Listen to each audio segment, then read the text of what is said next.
Hey everybody, it's Dina Rico with the Creativity Cave, and look at this stunningly gorgeous card. I mean, not to like toot my own horn or anything, but look at how pretty this turned out. I'm so excited about it. So I can't wait to show you this because it really is easy, even if you are not a watercolor artist at all. So I've got lots of tips for you. And let's go ahead and get started because it's really not that hard. I even have a little matching tag for you. So this is so perfect for wedding season, which it's almost spring, which means it's almost time for weddings. All right, I'm going to start with a piece of, actually I'm going to start with this piece of watercolor paper. This is going to be my background panel, and I'm going to take my aqua painter and color this with some water just to get it a little bit wet, and we're going to color just a kind of background. Now I'm using So Saffron, so I'll just squeeze the lid to the pad, and then I can pick up that color and just kind of smear it around. The water that I put down to start with kind of helps blend all the colors and make a nice smooth background. You can either include or kind of try and get rid of the streaks on here. It's up to you. But there is my color, and I think that looks pretty good. We're going to let that sit aside to dry. It's kind of subtle, not too dark. There we go. We'll let that dry while we're doing the rest of our card. Okay, next what I want to do is take my scrap paper here, and I'm going to stamp this with my cake design. Now all of the stamps that I'm using today are from the Cake Soiree bundle. So there's the stamp set that's actually got two stamps, two sets. I've combined mine into one. You can see here is one of the sets, and here's the second set. I love this set. It's so pretty. And then there's the coordinating dies that cut everything out, framelits. All right, next I'm going to take my embossing buddy and just drop this on my surface because we're going to stamp this and emboss it with silver embossing powder. Next I'll take my stamp pad. I've got my Versamark pad, and I'll stamp my cake image on here. Get it inked up nicely. Stamp that down, and then we'll run it through our embossing powder. So I like to store mine in a container that's a little bit bigger so that I can easily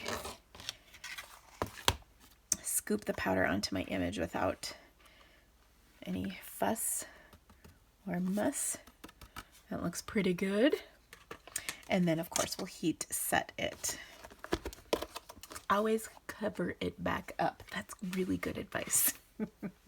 Ask me how I know that. Okay. So we'll just heat set this.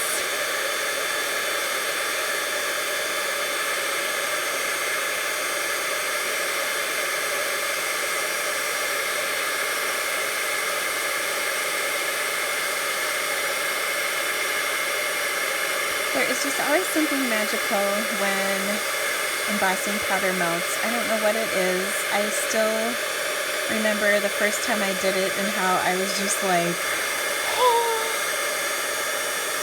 and I love the smell too, to be honest. It reminds me of when I first started stamping.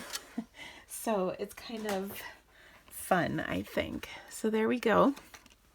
All right, I've got my embossing done, so I'm going to do my coloring. I'm going to start with my So Saffron since I've got that color out and ready to go. We'll color this beautiful flower right here, and then I've also got the little berry ball things. I don't know what the official term of these is. And there's a little something over here I colored in yellow too. Okay, so we've got that. Next we're going to switch to I've got 3 colors, Calypso Coral, and I'm going to do the big flower in Calypso Coral. Now whenever I do this, I like to have the centers of my flower be a little darker and then the outside edge be a little lighter. So I've kind of got that covered nice and even, and then we're going to pick up some more color and then really make that center pop with darker colors as it dries. Then I'm also using a little rag. This is actually a burp rag from when my kids were little to clean off my aqua painter. It's just a little quicker and pretty easy to do. Next we'll switch to Rich Razzleberry. Excuse me. And we're going to color all of these beautiful flowers on here.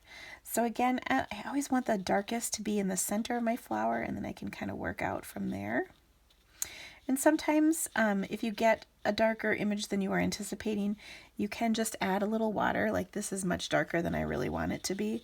So if I add some water to that, I'm cleaning off my brush, giving it a little squeeze to get the water flowing. And then you can see that's lightened up considerably, so that makes me happy. Again, I'll pick up some more color and continue coloring the other flowers on here. So I've got this one. I'll add that color. Now the water's really flowing. There we go. And we've got this one.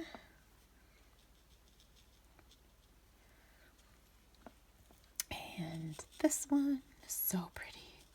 Now what I love about the embossing is it really kind of holds the color in on the flower so that it doesn't go too far. And then we can again add or subtract color as necessary. And let's see, we've got this little flower here too, and then I think that's all of them. I'm going to come back and add a little more color to the center of this one, and then it just will kind of blend out as you can see there. Same thing here, we'll add a little darker color. And I just love how this will all dry nice and blended, which is of course exactly what we want. There we go. Okay, next up we're gonna add some old olive for all the leaves. Now I do love that this is such easy coloring on this particular image. We've got these simple, beautiful flowers and leaves, and the embossing kind of contains everything for us, so it's so easy to color. Of course, going outside the lines is completely allowed in watercoloring, which I love. So even if we kind of get outside the lines, that is actually just fine. And then we've got some leaves over here and another leaf right here. All right, so isn't that just beautiful? Oh my goodness. Okay, next step, we're gonna die cut this out, as well as some of these other pieces. We've got the cake stand, the flat part the cake sits on, and then the stand part, the little bow, and then for my tag I'll do the flower. So I'll die cut all those pieces. These are out of silver foil, and this is just die cut with the framelit, and I'll be right back and we'll put it all together. Just to show you, I still can die cut this upside down on my platform. It was like this because I used the washi tape to hold it in place. And then we'll just peel this off carefully. And then we have one perfectly die cut cake. Yay! Next, I also have die cut the tag for later, along with the flower in silver foil, which we'll use in a little bit. I've got my cake stand and the platform piece. Just use my piercing tool to get all of those little pieces out. It looks like I've got two sticklers. We'll do a little convincing And then they'll be all gone. There we go. Ooh.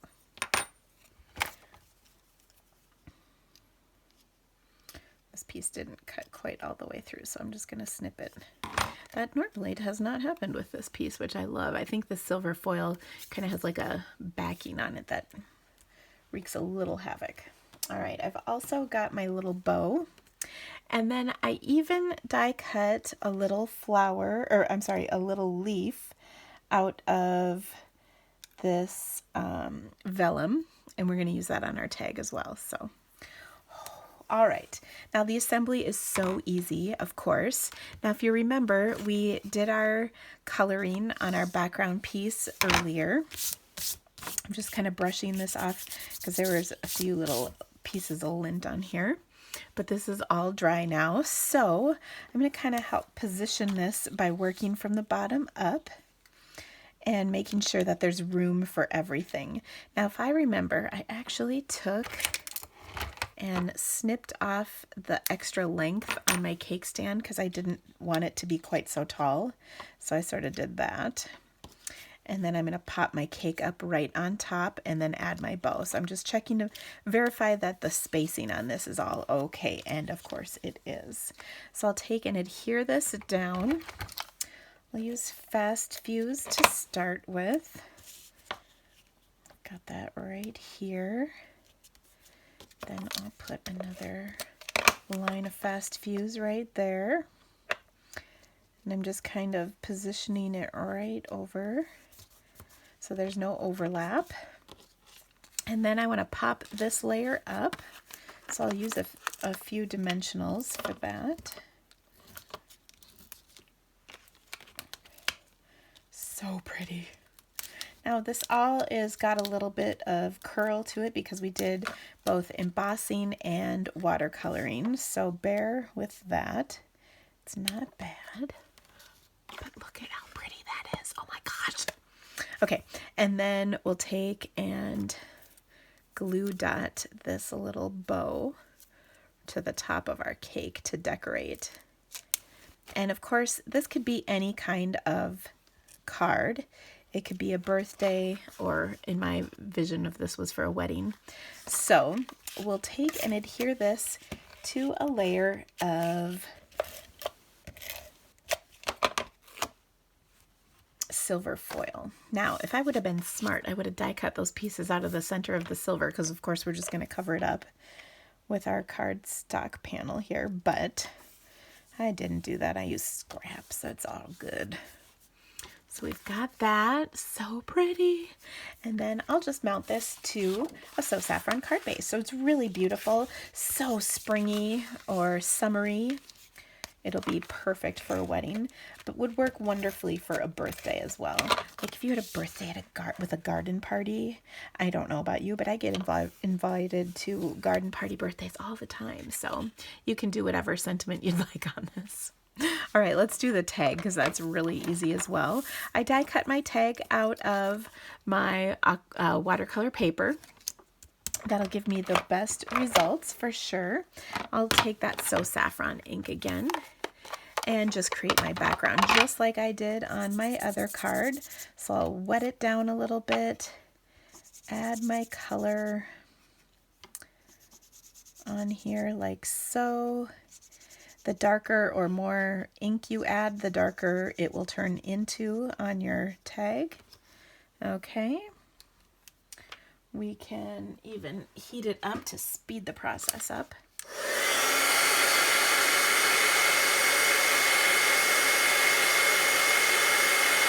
There we go. That feels good and dry. And then what we're going to do is use my silicone mat and liquid glue and sponge. Okay, so I'll just squirt a little bit of liquid glue out, take my Stampin' sponge, kind of dab this to even out the ink, and then on the back side here, just put a little ink down. Now I wasn't really too generous with the ink. I want the edge to have a little bit of give, and the reason is because I'm going to slide this little leaf in that I die cut from vellum. I'm going to get rid of the bottom piece, and I'll just pick up a little adhesive here and then just kind of tuck it in like so onto my card, or onto my tag, and it's just tucked under there. Isn't that adorable? So this would be so cute. You can embellish it with some ribbon or some baker's twine and add it to whatever. I think this would be a great wine bottle tag to add to a bottle of wine to give as a gift, or a small package that you have, or even a gift bag. This is a tag you can add to that gift bag. So it's so cute and easy. So I hope you loved today's projects. If you have any questions, of course, let me know in the comments. And if you need to purchase any of these supplies, please let me know. Also, I have a fantastic online class using the Cake Soiree bundle. You will not want to miss it because the cards are amazing. I really like this class, and it gives you lots of versatility with these beautiful stamped images. So thanks again so much for joining me today, guys. Have a great day. We'll see you soon. Bye.